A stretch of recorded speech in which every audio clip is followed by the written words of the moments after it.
Another day, another makeup serye. Hello guys! So for today, ang may makeupan naman natin ay si Madam.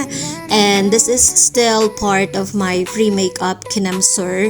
And si Madam is taga dito lang, not so far from my place. Kaya pinuntahan ko na siya. And ayun, tinanong ko nga siya kung meron siyang preferred makeup look na gusto niyang gawin namin. And sabi niya, wala naman daw. Ako na daw ang bahala. So, isa-soft glam natin siya. So, dito, inuna ko lang gawin yung kanyang eye makeup as I always do sa mga mini-makeupan ko para hindi magkalat-kalat yung product sa face niya pag nilagay na natin yung foundation.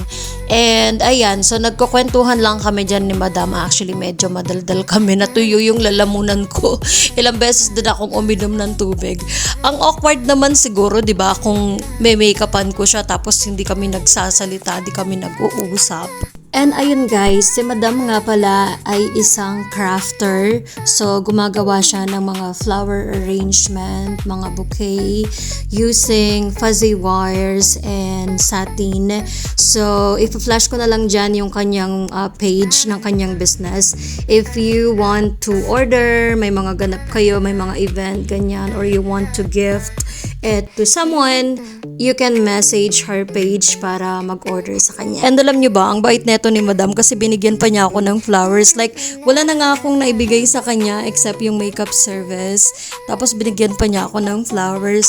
Oh, by the way pala guys, ganito pala yung mga binibenta niya na flowers. This is just one of the design.